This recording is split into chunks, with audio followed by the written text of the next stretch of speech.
नमस्कार बंधुरा Zara cooking फुडे सबाइके स्वागत। तो केमन आছেন सबाई? आज आमी आपनाদের साथे शेयर करब आलू दिए डिमेर झोल। एकदम सिम्पल एक रेसिपि, खेते किन्तु भीषण भालो लागे और गरम गरम भातेर साथे खेते असाधारण लागे। चलुन ताहले देखे नेওয়া যাক আমার আজকের রেসিপি आलू दिए ডিমের झोल কিভাবে তৈরি করি।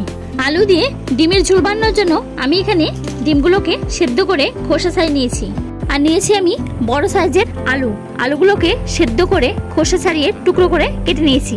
আলু দিয়ে ডিমের ঝোল বানানোর জন্য আমি এখানে মশলা করে নিয়েছি পেঁয়াজ কুচি, কাঁচা লঙ্কা, আদা জিরে বাটা, শুকনো লঙ্কা বাটা, হলুদ গুঁড়ো, লবণ, গরম মশলা গুঁড়ো। আর নিয়েছি আমি গোটা জিরে, তেজপাতা, গোটা গরম মশলা, দারচিনি, লবঙ্গ, এলাচ, গোলমরিচ আর নিয়েছি পরিমাণ মতো সরষের তেল। প্রথমে ডিমগুলোকে ভেজে নেব। এর জন্য কড়াইতে দিয়েছি পরিমাণ মতো সরষের তেল। তেল গরম হয়ে গেছে, এবার দিচ্ছি সামান্য পরিমাণ লবণ ও হলুদ। এবার ডিমগুলোকে ভেজে নেব গ্যাস মিডিয়াম ফ্লেমে রেখে 1 থেকে 2 মিনিট ধরে।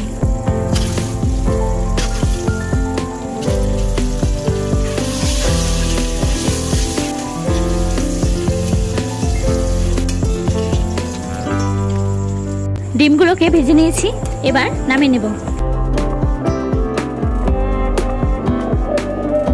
ডিম ভেজে নেওয়ার পর কড়াইতে সামান্য পরিমাণ তেল ছিল, আরো কিছুটা তেল দিয়ে দিচ্ছি। এরপর দিয়েছি তেজপাতা, এবার দিয়েছি গোটা গরম মশলা, এরপর দিয়েছি জিরে, এবার দিয়েছি সেদ্ধ করা আলু।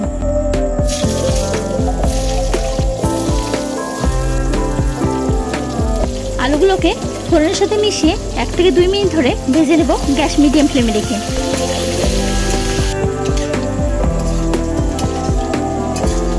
আলুগুলোকে ভেজে নিয়েছি, এবার দিয়েছি পেঁয়াজ কুচি,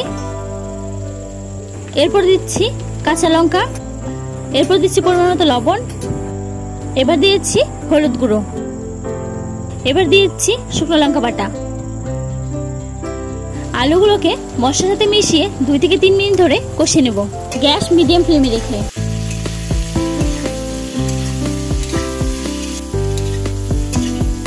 আলুগুলোকে মশলার সাথে মিশিয়ে কষিয়ে নিয়েছি, এবার দিচ্ছি পরিমাণ মতো জল।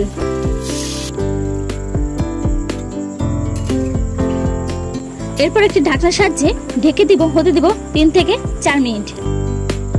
4 মিনিট হয়ে গেছে, এবার ঢাকনা সরিয়ে নেব।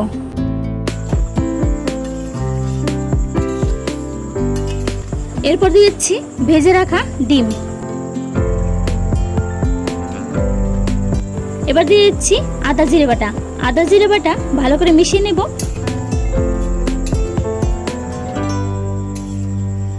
গ্যাস হাই ফ্লেমে রেখে হতে দেব 1 থেকে 2 মিনিট।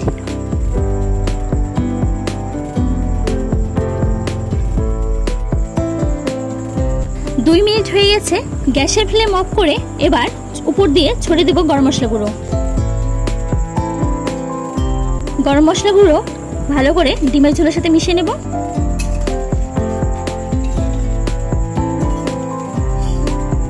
আলু দিয়ে ডিমের ঝোল একদম রেডি, এবার নামিয়ে নেব। তো বন্ধুরা, আমার আজকের রেসিপি আলু দিয়ে ডিমের ঝোল আপনাদের কেমন লাগলো অবশ্যই জানাবেন। আমার ভিডিও ভালো লাগলে অবশ্যই লাইক, কমেন্ট, শেয়ার করবেন। আমার চ্যানেলে নতুন কোনো বন্ধু হয়ে থাকলে অবশ্যই আমার চ্যানেলটি সাবস্ক্রাইব করবেন, পাশে থাকা বেল আইকনটি প্রেস করে দিবেন যাতে আমি কোনো রেসিপি শেয়ার করলে আপনাদের কাছে খুব তাড়াতাড়ি পৌঁছায়। দেখা হবে নতুন একটি রেসিপি নিয়ে। ভালো থাকবেন, সুস্থ থাকবেন।